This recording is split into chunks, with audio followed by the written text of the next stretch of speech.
Greetings and welcome back to Equestrian's Library. Today I want to start exploring the articles written in or collected for The Culture of the Horse, Status, Discipline, and Identity in the Early Modern World, edited by Karen Raber and Treva J. Tucker. I'm going to start with Karen Raber's article, partially because I've read it several times and it deals with a publication that I feel most of you will have encountered at one point or another, either excerpts from it or images from it. And also because one of the reasons I ended up really enjoying having this book when I found it in my university's bookstore is that the editor, Karen Raber, is a professor at the University of Mississippi, and I had the good fortune of taking one of her English classes. So before we start on the article, I would like to give you a little bit of context about the historical figure and the setting in which the book she discusses was written. So we're looking at William Cavendish's First Duke of Newcastle, his treatise on horsemanship. And there's a dog.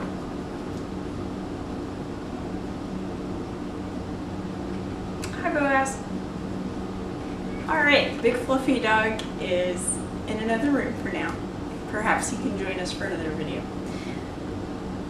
Anyway, onward with historical context. So William Cavendish lived from 1592 to 1676, and he was a staunch royalist. So during the English Civil War, he fought for Charles I, and unfortunately, or fortunately, depending on how you look at things, he did not succeed.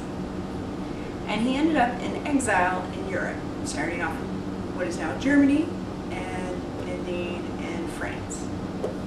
While he was in exile abroad, he did manage to have enough money and enough influence to be able to have horses and train them and show off for the aristocracy there. And while he was in France, he wrote his treatise on horsemanship. And like I said, many of you have probably either read excerpts from it or seen plates, as they are often used to illustrate either things about his life or things about horsemanship of the time. And while a lot of it still rings true today, mostly because it's a lot of the same level-headed, common sense things about horses that we even heard from Xenophon. However, what he does with it, as Karen Raber points out, is he makes it and sets it to a very English tone, and really equates and links being an English nobleman to being an accomplished equestrian. He also, though, talks about what it is to be English while he is in exile. So he's grasping for his own self-identity. And he also points out divisions and traits found in horses as well as people from other places. But in the way that he portrays them, he tends to make them English and normalizes them to the English countryside. So he's doing a couple of different things with the book, and while I believe he intended to just write a treatise on horsemanship and link the nobility with equestrian aptitude, he does do some other interesting things to link the foreign and make it more normal for an Englishman. And part of the reason for this is that at this point in time there aren't really breeds of horses. You just have horses coming from different parts of the known world. And so he's making the exotic tame, or I guess safe and easy to understand.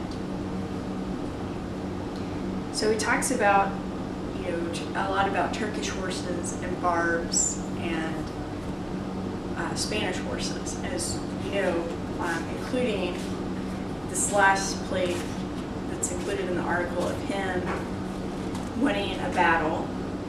He is mounted upon this horse with luxurious mane and tail, and it's doing the nice, pretty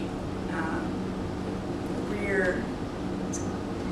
But, This is likely a Spanish horse, probably Lusitano Andalusian, and they were known and commonly used for this very purpose at that time period. They were the mobile thrones. And here we have a nice distinction between how horses had typically been portrayed in writing treatises at the time.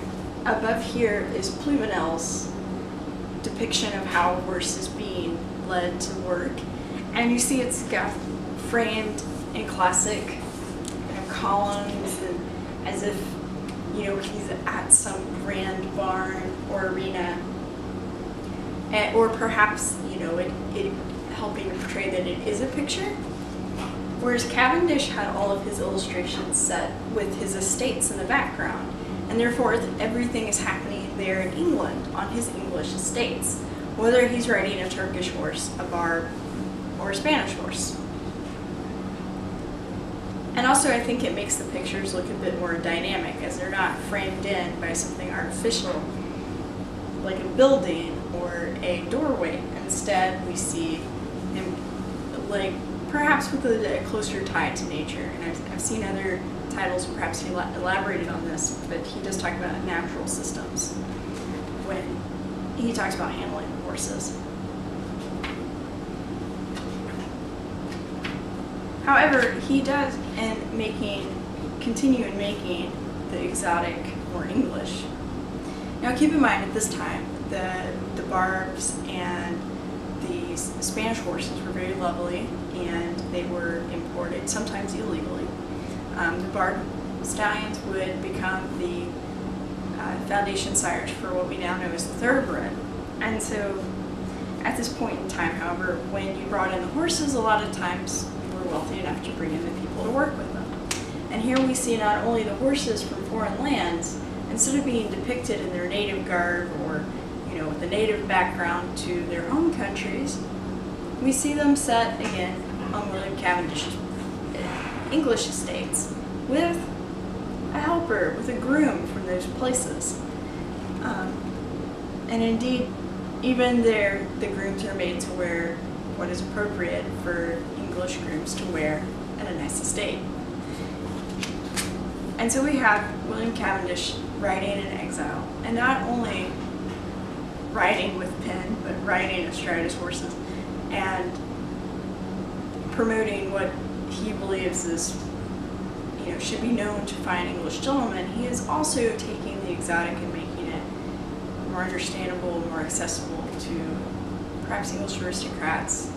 And I think that's very interesting, the pulling the exotic and putting it at a more normal setting for people to see, and taking away some of the exoticness. So that's this article, and you saw the one where we were talking about the mobile thrones. It is indeed a portrait of William Cavendish. It's titled Battle Won. Though he lost the battles on the actual battlefields, perhaps he won a bit of a battle for himself in proclaiming what it is to be an English aristocrat. For as we'll see in an earlier section of the book, an author makes a very good argument for Shakespeare demeaning horsemanship, demeaning equestrian aptitude, and that being what it is to be a British nobleman or an English gentleman. So we'll talk about that next time and maybe do a little compare-contrast on that. And I'd love to hear your thoughts on it. Have you read any of these works and thought about these historical contexts? Did you notice how horses were treated and referenced when you read Shakespeare? Anyway, I will see you guys next time. Cheers.